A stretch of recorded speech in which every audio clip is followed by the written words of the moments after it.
Ideology के लिए राजनीति में आए हुए पत्रकार और कुछ एनजीओ ने मिलकर, एक त्रिकूट ने मिलकर ये आरोपों को इतना प्रचारित किया और इसका इकोसिस्टम भी इतना मजबूत था कि धीरे धीरे झूठ को ही सब सत्य मानने लगे। पर उस वक्त तो आपकी सरकार दिल्ली में भी थी और आपकी सरकार गुजरात में भी थी, तो फिर मीडिया को या फिर उन लोगों का नेटवर्क इतना स्ट्रांग कैसे था? हमारी सरकार का कभी भी मीडिया के काम में इंटरफेरेंस का दखल ही, मतलब हमारा एटीट्यूड ही नहीं है, ना उस वक्त करा था ना आज कर रहे हैं। परंतु उस वक्त जो इकोसिस्टम बनी थी, वो इकोसिस्टम ने एक झूठ के पुलिंदे को इतना हवा बनाकर जनता के सामने खड़ा कर दिया कि इसकी इन्फ्लुएंस में सभी लोग थे, शायद कोर्टें भी होगी। अगर सत्य था तो फिर एसआईटी की क्या जरूरत थी? एसआईटी में आज मैं आपको सत्य बताता हूं, एसआईटी का ऑर्डर कोर्ट का नहीं था। एक एनजीओ ने एसआईटी की मांग करी, कोर्ट ने फॉर सेक ऑफ आस्किंग हमारे लॉयर को पूछा, हमारे लॉयर ने कहा मुझे इंस्ट्रक्शन लेने पड़ेंगे। लंच आवर के बाद फिर से कोर्ट बैठी, हमारी सरकार ने कह दिया कि हमें कुछ छुपाना ही नहीं, तो एसआईटी बने, हमें क्या आपत्ति है। It was consented decision, Gujarat सरकार की रिकॉर्ड पर कंसेंट है। कोर्ट ने अपने जजमेंट में भी लिखा है कि एनजीओ की मांग थी, गुजरात सरकार ने कंसेंट दी है। हम बहस कर सकते थे, मगर क्यों करें, क्योंकि हमें कुछ छिपाना ही नहीं था। आज जब जजमेंट आया है तब तय हो गया है कि जजमेंट में लिखा हुआ नाम मैं बोलता हूं, एक पुलिस अफसर का नाम दिया है, एक एनजीओ का नाम दिया है और कुछ पॉलिटिकल एलिमेंट्स का नाम दिया है। ये तीनों ने मिलकर जजमेंट के अंदर ये स्पष्ट कर दिया है कि सनसनी खड़ी करने के लिए झूठ बातों को फैलाया गया, झूठ बातों को आगे बढ़ाया गया और झूठे सबूत गढ़े गए। एसआईटी को जो जब जवाब लिखवा रहे थे तब भी उनको मालूम था कि ये झूठा जवाब है, जिसको एसआईटी ने भी बाद में कोर्ट के सामने रखा कि ये झूठे जवाब थे और वो जानते थे कि झूठे। आज कोर्ट ने स्पष्ट कर दिया कि सरकार ने दंगा रोकने के लिए भरसक प्रयास किए। कोर्ट ने तय कर दिया कि मुख्यमंत्री ने बार बार शांति की अपील की थी। कोर्ट ने यह तय किया घटनाएं मतलब ट्रेन जलाने की घटना के बाद जो दंगे हुए वो सुनियोजित नहीं थे, स्वप्रेरित थे। ये भी कोर्ट ने आज जजमेंट में कह दिया और तहलका द्वारा किए गए स्ट्रिंग ऑपरेशन को भी कोर्ट ने खारिज कर दिया, क्योंकि इसका आगे पीछे का पूरा फुटेज जब आया तब मालूम पड़ा कि स्ट्रिंग ऑपरेशन पॉलिटिकली मोटिवेटेड है। सेना को बुलाया नहीं गया इतनी देर तक, 3 दिन नहीं बुलाया गया। आज सुप्रीम कोर्ट ने कहा देयर वाज नो डिले, लेकिन क्या सेना, अगर आप उस वक्त होम मिनिस्टर होते, गृह मंत्री होते, तो क्या आप सेना को बुलाते नहीं जल्दी? नहीं, जहां तक गुजरात सरकार का सवाल है, हमने कोई लेट लतीफी नहीं करी थी। जिस दिन गुजरात बंद का ऐलान हुआ उसी दोपहर को हमने सेना को बुला लिया था। सेना को पहुंचने में थोड़ा समय लगता है, आप हमारा हिसाब मांगती है, मांगना भी चाहिए, मुझे जवाब भी देना चाहिए, परंतु मैं क्लियर कर दूं, जहां तक गुजरात सरकार का सवाल है, एक दिन की भी देरी नहीं की है। रिकॉर्ड बहुत स्पष्ट है, कोर्ट ने भी इसको अप्रिशिएट किया है। परंतु दिल्ली में सेना का मुख्यालय है, दिल्ली में इतनी सेना है, जब इतने सारे सिख भाइयों बहनों को मार दिया, 3 दिन तक कुछ नहीं हुआ। कितनी एसआईटी बनी? हमारी सरकार आने के बाद एसआईटी बनी। कितनी अरेस्ट हुई? इतने सालों तक सिख नरसंहार में विपक्ष की सरकारें रही, कभी अरेस्ट नहीं हुई, और वो लोग हम पर आरोप लगा रहे हैं पार्शियलिटी के। आप और मोदी जी दोनों कहते हैं कि इट वाज अ टैक्टिक या फिर कह दीजिए कंस्पिरेसी कि गुजरात को एक बुरा नाम देने के लिए कि ये एक दंगाई प्रदेश है और बीजेपी जो है एक दंगाई पार्टी है, और गुजरात 2002 के बाद वो टैग लग गया, क्या आप मानते? मैं और मोदी जी नहीं कहते, भारतीय जनता पार्टी नहीं कहते कि हम पर टैग लगाने का झूठा प्रयास किया। अब सुप्रीम कोर्ट भी कहती है कि झूठा टैग लगाने का प्रयास किया। आप लोकतंत्र में संविधान को भी नहीं मानेंगे, सुप्रीम कोर्ट को भी नहीं मांगेंगे। पॉलिटिकल स्टेटमेंट सच्चे या सुप्रीम कोर्ट का सब एविडेंस एप्रिशिएट कर कर लिया गया फैसला सच्चा, ये देश की जनता ने तय करना पड़ेगा, आप जैसे पत्रकारों ने भी तय करना पड़ेगा। और अगर ये मत बनता है कि सुप्रीम कोर्ट का एप्रिशिएट हुआ एविडेंस एप्रिशिएट करने के बाद दिया गया फैसला सच्चा है, तो अब क्वेश्चन उठाने चाहिए। पत्रकारों की जिम्मेदारी है, जिन्होंने आरोप लगाए थे उनके ऊपर पूछना चाहिए उनको कि क्या आधार था ये आरोप का, और आधार था तो क्यों नहीं गए सुप्रीम कोर्ट में। आपने एनजीओज का जिक्र किया, कौन से एनजीओज हैं, क्या किया उन्होंने? देखिए, मैंने बहुत हरीडली जजमेंट को पढ़ा है, मगर इसमें तीस्ता सेटलवाड का नाम बहुत स्पष्ट दिया है। तीस्ता सेटलवाड की एनजीओ थी, नाम तो मुझे मालूम नहीं है उनका। उन्होंने हर थाने में इस प्रकार की भारतीय जनता पार्टी के कार्यकर्ताओं को इन्वॉल्व करने वाली एप्लीकेशनें दे दी थी, और मीडिया का दबाव इतना था कि सभी एप्लीकेशनों को सच मानकर ट्रीट किया गया। मीडिया और एनजीओज का एक नेक्सस था, आप कह रहे हैं इन दोनों ने मिलकर 20 साल तक चलाया ये पूरा? ना 20 साल नहीं चला, 2002 और 2022। स्मिता बहन, सबसे बड़ी बात तो जनादेश होता है और जनता सब देखती है। 130 करोड़ लोगों के 260 करोड़ आंख होती है, 260 करोड़ कान होते हैं, सब देखती है, सब सुनती है। हम कभी चुनाव नहीं हारे। जनमानस ने, जनता ने कभी भी ये आरोप को स्वीकारा नहीं। मीडिया, एनजीओ और हमारी विरोधी पॉलिटिकल पार्टी आरोपों को चलाते गई। एक चला दिया कि सीडी के बारे में, सीडी लेकर राहुल शर्मा चले गए, वहां पर नोटिंग है, नोटिंग साइड पर रोज काम है, उसने अपने रिकॉर्ड में रखा है, कोई कानून को नहीं तोड़ा है, और सुप्रीम कोर्ट ने भी इसको स्वीकृत किया है। बहुत से लोगों का मानना है कि एसआईटी इन्फ्लुएंस हुई थी, बीजेपी का दबाव था एसआईटी के ऊपर। हालांकि सुप्रीम कोर्ट ने तो कुछ और ही कहा है अभी, लेकिन इतने साल तक जब इन्वेस्टिगेशंस चल रहे थे तो उस टाइम सालों साल डिले करते गए। तो इस देखिए, एसआईटी की रचना हमने नहीं करी थी, देश की सर्वोच्च अदालत ने करी थी। अफसर का चयन भी हमने नहीं करा था, देश की सर्वोच्च अदालत ने एनजीओ को सुनने के बाद करा था। और जो अफसर रखे गए थे वो भारतीय जनता पार्टी के रूल स्टेट से नहीं लिए गए थे, सेंट्रल गवर्नमेंट के लिए गए थे, और तब तक सेंट्रल गवर्नमेंट बदल चुकी थी, यूपीए की आ चुकी थी। तो एसआईटी इन्फ्लुएंस नहीं हुई थी, जरा भी इन्फ्लुएंस नहीं। और कोर्ट मॉनिटरिंग केस था, कैसे इन्फ्लुएंस होती? इतने महंगे महंगे लॉयर एनजीओ की ओर से अपीयर होते थे। जैसे जाकिया जाफरी कहती थी, जो आप महंगे लॉयर्स की बात कर रहे हैं, कि आपकी तरफ के जो लॉयर्स थे वो बहुत हेवीली पेड थे, उनकी तरफ से नहीं थे। एसआईटी के लॉयर्स जो थे हमारी ओर से, हमारे लॉ ऑफिसर ही थे और कोई नहीं था। हाँ, उनको बहुत लॉ ऑफिसर को इतना पैसा नहीं मिलता है, आप जानती हो। इसके पेमेंट का एक सिस्टम होता है, इसका रेट शब्द प्रयोग ठीक नहीं है, मगर उनकी फीस तय होती है। और कई सारे इतने गलत बातें कि फायरिंग में सिर्फ मुसलमान मारे गए, कोर्ट ने आज ये भी नकार दिया कि ऐसा नहीं हुआ है।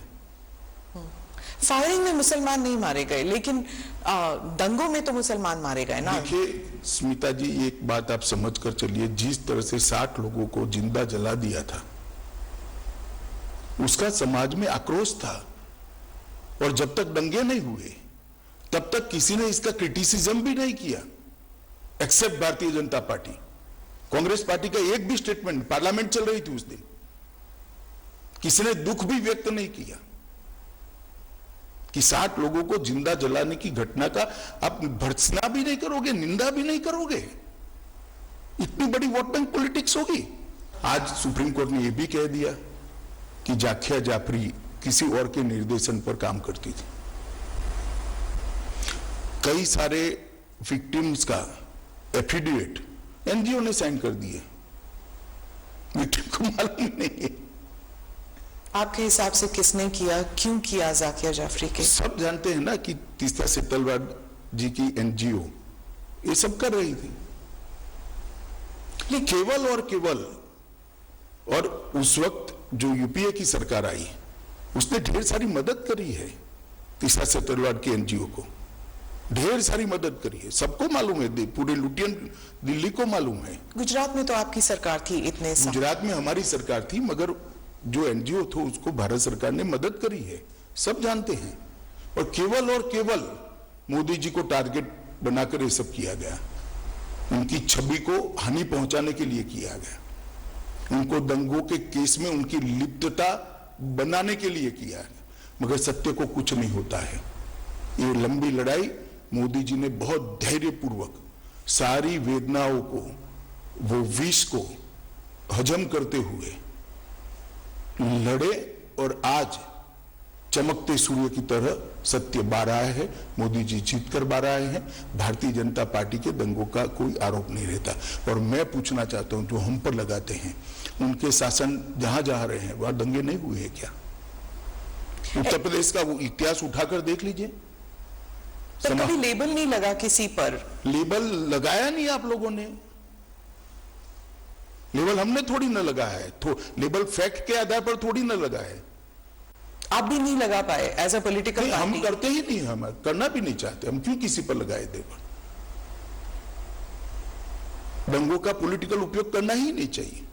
गुजरात में जब भी इन्वेस्टमेंट समिट होता था, हर अखबारों में दंगों पर आर्टिकल आ जाते थे, 10 साल तक 12 साल तक कंटिन्यूअस आए। मोदी जी जब भी विदेश जाते थे, उनको एम्ब्रेस करने के लिए विदेश के अखबारों में आर्टिकल छपाए गए। एक व्यक्ति को परेशान करने के लिए कैसा हो सकता है? मुझे तो लगता है आप जैसे व्यक्तियों ने थीसिस लिखना चाहिए कि विशेष कैंपेन कैसा होता है, ये कैंपेन चलाने वालों से सीखिए।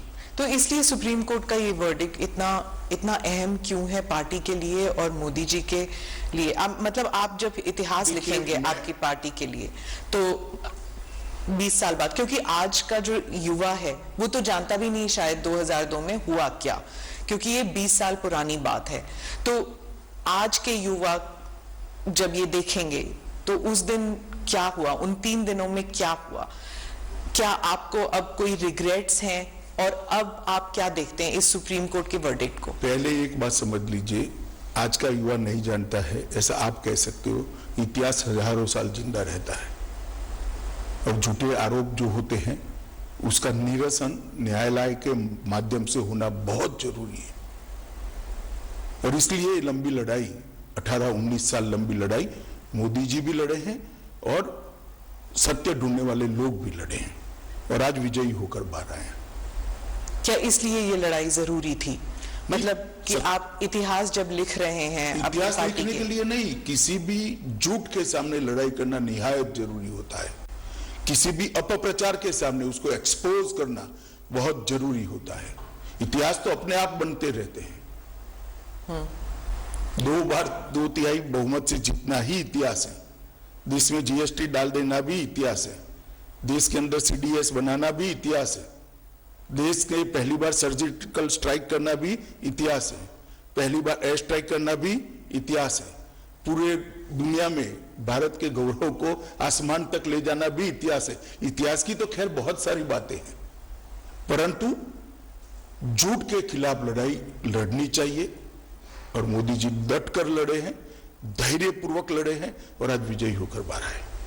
पार्टी के लिए ये कितना सिग्निफिकेंट है? पॉलिटिकली मैं पूछ रही हूँ। बहुत सिग्निफिकेंट है, पॉलिटिकली कम, परंतु जिस प्रकार से मेरे पार्टी के सर्वोच्च नेता को विक्टिमाइज करने का प्रयास किया गया, और आज कोर्ट ने उसकी धज्जियां उड़ा दी हैं।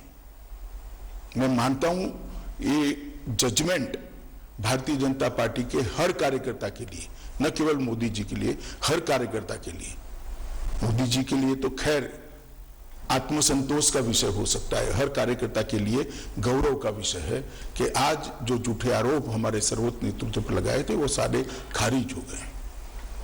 सर, गुजरात लेबोरेटरी ये एक टर्म बन गया था कि जो गुजरात में जो एक्सपेरिमेंट किया गया, यानी कि बिना मुसलमानों के सरकार हम बना सकते हैं, बिना मुसलमानों के वोट के हम सरकार बना सकते हैं, और अगर मुसलमान जरा सा इधर या उधर हो जाए, लाइन पे ना चले, तो दंगे करा सकते हैं। ये एक गुजरात एक्सपेरिमेंट और गुजरात लेबोरेटरी करके जो ऑपोजिशन पार्टीज कहते हैं कि बीजेपी जो है ये इसको एक पॉलिटिकल साइंस बना दिया है उन्होंने, और वो हर राज्य में इस्तेमाल करती है।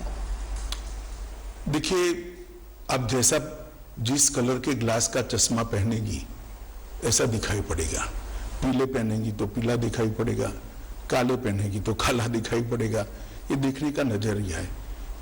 गुजरात मॉडल जरूर बना है।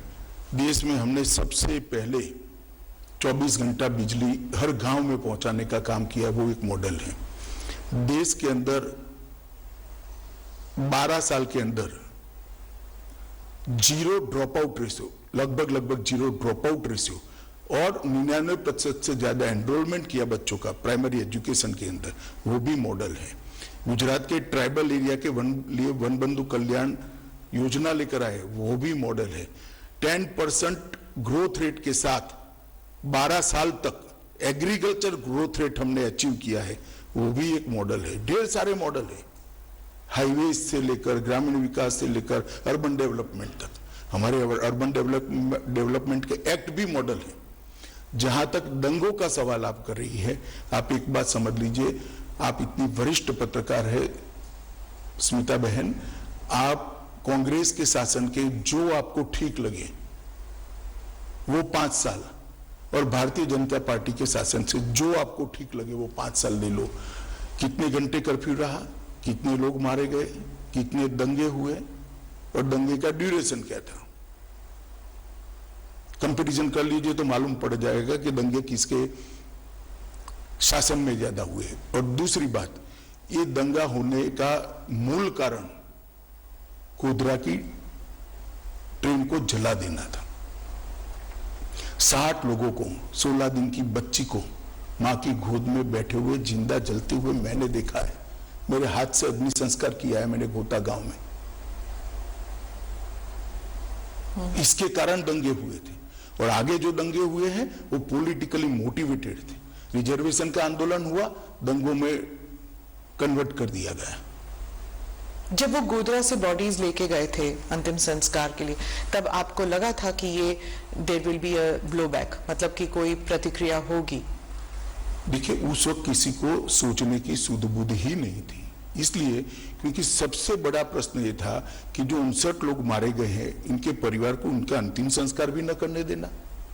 और कोई प्रोफेशनल इनपुट ऐसा नहीं था कि भाई इतनी बड़ी मात्रा में रिएक्शन आ जाएंगे। तो बॉडीज को परेड कर दिया गया था। परेड नहीं करा है, ये गलत प्रचार है। 16 सिविल अस्पताल में ले गया गया और बंद एम्बुलेंस में उनके परिवार वाले अपने घर पर ले गए। आप हॉस्पिटल में थे? मैं खुद हॉस्पिटल में था। क्या देखा आपने उस दिन? क्या देखना क्या था, जली हुई लाशें थी, दुख ही दुख था, आक्रांत था, रोज था।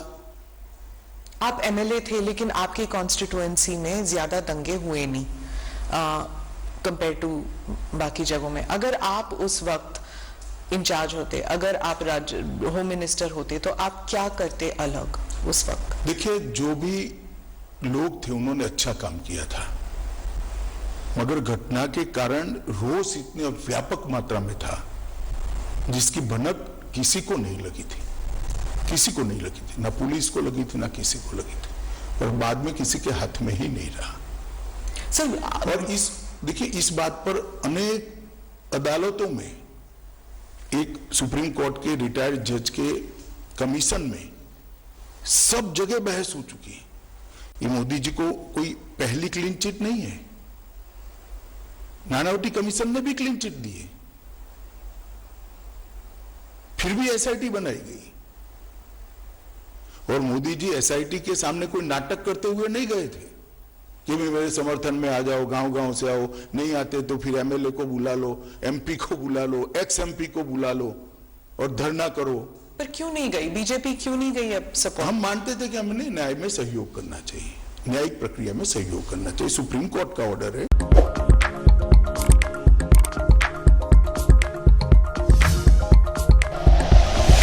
Like and share videos, subscribe करें हमारा चैनल और प्रेस करें बेल आइकॉन। News 11 भारत, सच है तो दिखेगा।